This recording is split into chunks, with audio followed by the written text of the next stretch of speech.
Caste census या जाति गणना, वैसे तो ये कांग्रेस के मैनिफेस्टो में भी है, बट हाल फिलहाल why it was in news, ये खबरों में क्यों है।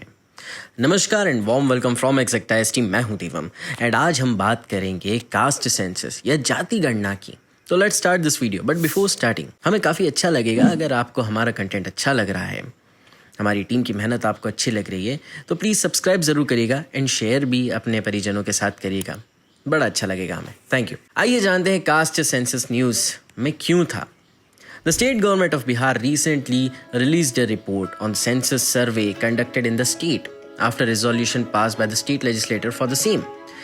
बिहार राज्य सरकार ने हाल ही में राज्य विधान मंडल द्वारा पारित एक प्रस्ताव के बाद राज्य में किए गए जाति सर्वेक्षण पर एक रिपोर्ट जारी की। अब इस न्यूज़ में और क्या था, थोड़ा डिटेल में जाते हैं।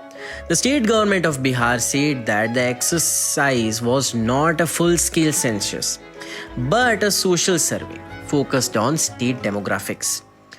यानी अगर हम इस न्यूज़ के आधार पर बात करें तो बिहार की राज्य सरकार ने कहा कि यह अभ्यासपूर्ण पैमाने पर जनगणना नहीं थी, बल्कि जाति जनसांख्यिकी पर केंद्रित एक सामाजिक सर्वेक्षण था।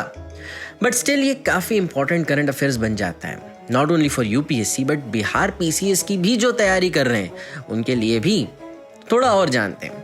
अब ज़रा history of caste census in India की बात कर लेते हैं। तो caste wise enumeration of population was introduced under British colonial administration in 1881 and continue till the 1931 census. यानी जनसंख्या की जातिवार गणना 1881 में ब्रिटिश औपनिवेशिक प्रशासन के तहत शुरू की गई थी और 1931 की जनगणना तक जारी रही। In 1941, the caste-based data was collected but not published. After independence, the government of India abandoned full caste enumeration except for scheduled caste and scheduled tribes. यानी कि 1941 में जाति आधारित डेटा एकत्रित किया गया था, लेकिन प्रकाशित नहीं किया गया था। स्वतंत्रता के बाद भारत सरकार ने अनुसूचित जाति एससी और अनुसूचित जनजाति एसटी को छोड़कर पूरी जाति गणना को छोड़ दिया। Socio economic and caste census SECC 2011 was conducted through Ministry of Rural Development, the Ministry of Housing and Urban Poverty Alleviation, the Office of Registrar General and Census Commissioner India, and state governments, UT administration, etc. In 2016, the SECC data excluding caste data was finalized and published. यानी 2016 में जाति data को छोड़कर SECC data को अंतिम रूप दिया गया और प्रकाशित किया गया। अब ज़रा सेंसस इन इंडिया यानी भारत में जनगणना के बारे में जान लेते हैं। तो सबसे पहले सेंसस जो है एक यूनियन सब्जेक्ट है और ये कॉन्स्टिट्यूशन में कहाँ दिया है, तो entry 69 of the union list under schedule 7 under article 246 of the constitution में ये दिया गया है और इसके बारे में जानकारी दी गई है, आप चाहे तो जाके पढ़ सकते हैं। The census act 1948 provides a plan for conducting a population census along with the duties and responsibilities of census officers. यानी 1948 का जनगणना अधिनियम जनगणना अधिकारियों के कर्तव्यों और जिम्मेदारियों के साथ साथ जनसंख्या जनगणना आयोजित करने की एक योजना प्रदान करता है। Registrar general and census commissioner of India under the ministry of home affairs is entrusted with responsibility of conducting decadal census.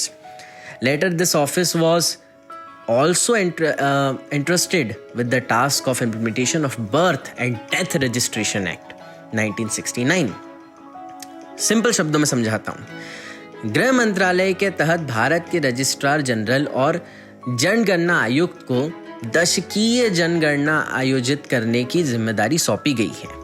बाद में इस कार्यालय को जन्म और मृत्यु पंजीकरण अधिनियम 1969 के कार्यान्वयन का कार्य भी सौंपा गया। ठीक है। सेकेंड बैकवर्ड क्लास कमीशन या फिर मंडल कमीशन 1980 जिसको कहते हैं, estimated the other backward classes population at 52%। आपने मंडल कमीशन ज़रूर पढ़ा होगा आपके पॉलिटी में, लेकिन कहेंगे तो एक छोटा एक्सप्लेनेशन मैं आपको दे दूंगा उसका। तो ये था all about this news and caste census या जाति जनगणना के बारे में। आई होप आपको ये वीडियो अच्छा लगा होगा, और अगर अच्छा लगा तो please share it, like this video. मैं आपके लिए ऐसे ही और फिल्म स्पेशल वीडियोस ला रहा हूँ। So keep following Exact IAS and I will see you in the very next video. Till then, stay hungry, stay foolish.